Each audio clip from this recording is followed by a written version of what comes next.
Good morning, everyone. So this week, we're going to go over on Monday the answers to the questions that you would have found from your assignment on Friday.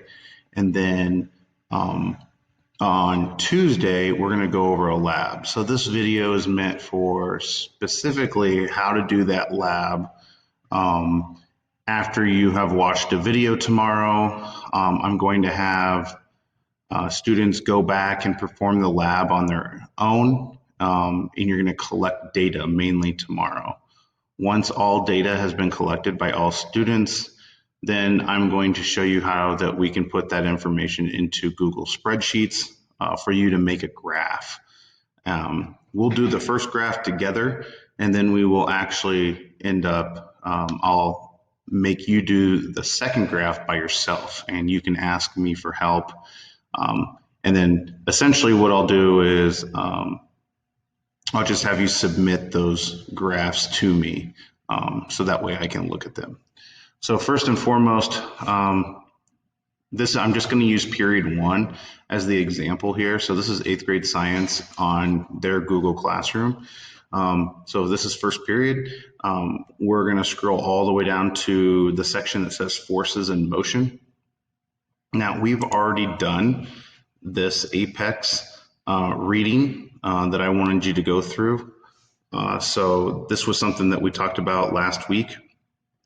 I showed you the video on Newton's third law and the demonstration also with the video on Newton's second law. And then here is, for example, that updated Jamboard. So you can see that I have actually updated everything on that Jamboard. So if I go ahead and click out of this, bring me back to this section. Here's describing forces. Here are the 2 assignments. Today, you will see in this section an updated answer key. So you'll have an answer key for chapter 3 worksheet with Newton's forces and their diagrams. And you'll also have a worksheet answer key for force, mass, and acceleration using that equation. Okay. Here is the Jamboard that we did. So the notes that we took on Friday, I actually have the entire thing laid out. You can see some of the examples here. If you have a force going up 5 newtons and a force going down 5 newtons, these 2 forces cancel each other out, which would mean there's no movement. If we have a force pushing it on something this way, going to the right, and another force of 30 newtons going to the left, the 40 newtons cancels out all of the 30 newtons, and we're left with 10 newtons going to the right. Same thing down here, 40 newtons going to the right, 20 going to the left, 20 is going to end up going to the right, all right? And this is because forces are additive and subtractive. So if they're going in the same direction, you can add them. If they're going in the opposite directions, you can subtract them. And so that's kind of what I did here. I applied this equation. This is our net force. This goes into F.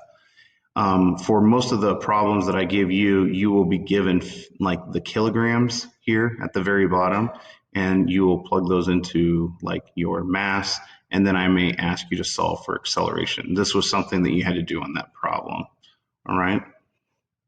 So now I'm gonna go ahead and get out of this and go back to the actual section of the lab. So when I click on this, this says describing forces in lab. I'm gonna go ahead and click on this, and you will be investigating 2 phenomena and making 2 hypotheses in this lab. Does the mass of an object impact the force required to pull or push it? And then does the texture of a surface an object is being pulled or pushed over impact how much force is required? And then basically you're going to end up watching the video that's being created right now so that you have an understanding of how to do this, okay? Again, you must make your hypotheses first. So on this friction lab, you're going to see that I have both of the hypotheses stated. So when I hand this out to you, you will actually need to make these hypotheses today. You can do this today, okay? Along with watch this video and another video that I'm going to post. You can actually make your hypotheses today. This one's about the texture of the surface, and this one's about increasing mass. So you should make those today in class. Please do not lose this because this is actually something that is 2 pages worth of material that we're going to go over. And this is actually something I'm going to collect for a grade. All right, moving down. Okay, something known as constant velocity is critical for this lab. So the video that you're going to watch today is about constant velocity. And what does it mean by constant velocity? All right, so if you are at a constant velocity, you are not accelerating. In this lab, constant velocity refers to the spring scale, which is this guy right here. This is the spring scale, not bouncing. So you see that it's bouncing right now. We would want to make sure that we're pulling and it's moving, and this little dial at the top right here is not bouncing around. We're going to try and keep it as straight as possible, or as even as possible. So if it sits here like this as we're pulling something, that would indicate that we have a constant velocity. All right. So here's the procedure. I'm going to read through it first, and then I'm going to demonstrate it. Using the Newton scale and the friction block, here's our friction block. Loop the Newton scale around the string attached to the friction block. So here we have this situation going on right there. All right.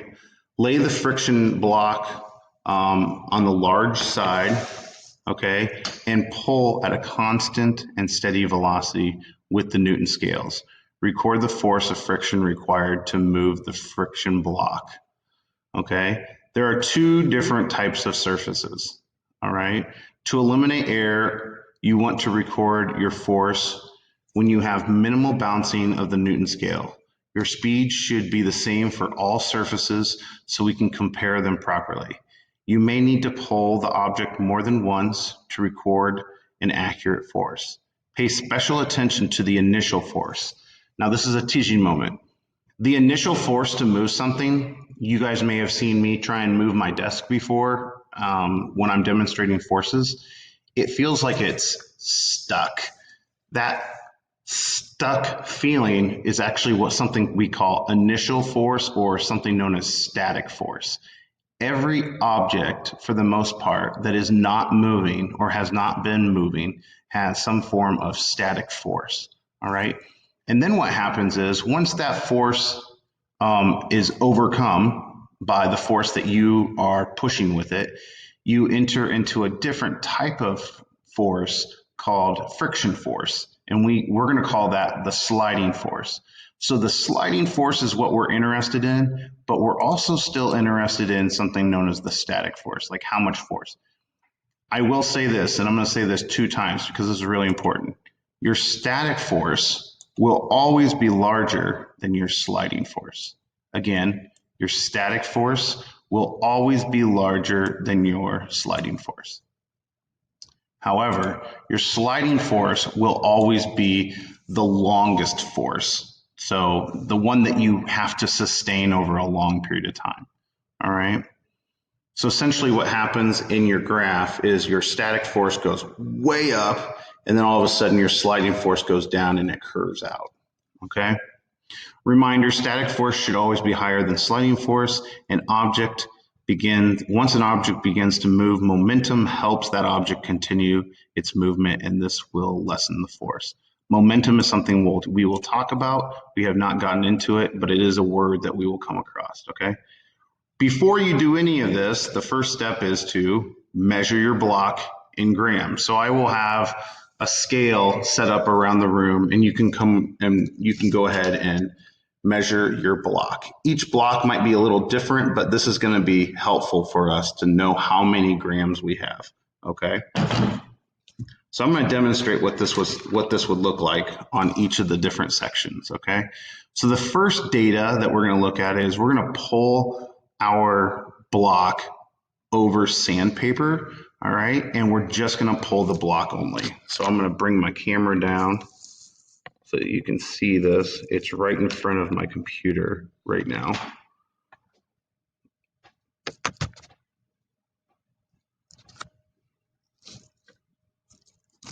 Okay.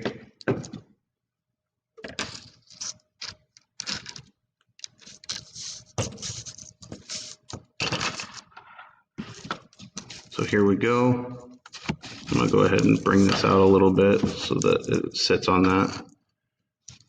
So we're pulling across the sandpaper like so, and my Newton scale, I'm looking at my Newton scale as I'm pulling this, okay? There might be a situation in which you will not be able to tell how many newtons of force you're actually applying to this. And in that situation, you're going to need to make sure that this little dial at the top is actually set for 0. Okay. So I just noticed that when I pulled. So I'm going to do this again. And when I pull this across, I see that it's right around 1.5 newtons. So when I'm pulling the block across, I see that it's 1.5 newtons, okay? So that's the block only. Then it says here the block plus 50. So what I'm gonna do is I'm gonna grab one of these little masses, all right, 50 grams of mass. I'm gonna place that on the block, and you can see this right here. It's placed just directly on our block, all right? I'm gonna go ahead and pull that as well.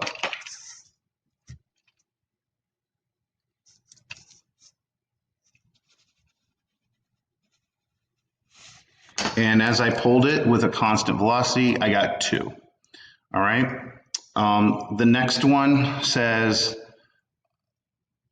the block plus 100. So if I had 50 already, I only need another 50. All right. However, there are some grams in there that are 100 that you can choose from. So I'm going to switch out my 50 with the 100, and then that would allow me to have the block plus the 100 grams.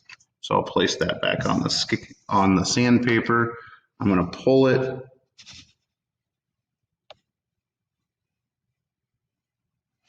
And it looks like 2.5. Okay, and then I go up to 150 and then 200 and so forth and so on. All right. Now, down here on this, we're looking at texture. And so I want you to look at the force of texture of the sandpaper, and then the force of texture for the table. So you're going to pull on the table, and then you're going to pull on the sandpaper. But you're going to keep 150 grams, okay, a 100 gram mass and a 50 gram mass on the block at the same time. Just stack them on top of each other and place them directly onto the actual box. All right. Slide this over, for example, the sandpaper a number of times, and in theory, we should get the same number because we're sliding it over the same situation and we're having the same mass. We should get the same number in each of these boxes. Pretty consistent, all right? So slide it over once, slide it over twice, slide it over 3 times, 4 times, 5 times. We're collecting data. We're going to use this graph. This is your static force. So what we should see is that this number right here where it says average static force is actually higher than all 5 of these numbers every time you pull. Okay, so figure out what your static force might be, all right? This is what we're going to do on Wednesday. We're going to use Google spreadsheets, make 2 different colored graphs. We're going to look at a scatter plot last year. You guys learned about scatter plots. We're going to use trend lines and understand something known as the R value. And then with this Google spreadsheet, we can have our labeled X and Y axis, okay? And then down below here, this will be something that we're going to work on Friday or Thursday. We're going to calculate the acceleration of using this equation in this kind of a problem. Same thing for this one. And then we're going to answer these questions. These are our conclusion questions. So there's only 5 of those. So at the end of this whole situation, you're going to have two graphs that you're going to have two graphs that you made from this data table, or these data tables. All right. You're going to have the criteria right here. All right. You're going to answer questions 1 and 2, and then you're going to answer questions 1 through 5. Okay. And also have a hypothesis. Now, your hypothesis is a pre-statement based on your current knowledge of what you think is going to happen. It is 100% fine if you are wrong here, if you do not know. This is where the learning takes place. This is where you're learning something. So at the end of it, you can come back to your hypothesis and revise it. All right. So I will be handing these out today. Again, I would like you to watch this video, and I would like you to watch a video on constant velocity. If you have any questions, let me know. And if you are needing to do this lab at home, because you are at home, you'll need to come in and get a Newton scale from me, and also some of the material. Please email me so that way we can set up a time to do that. All right, talk to you later. Have a good day, guys. Bye.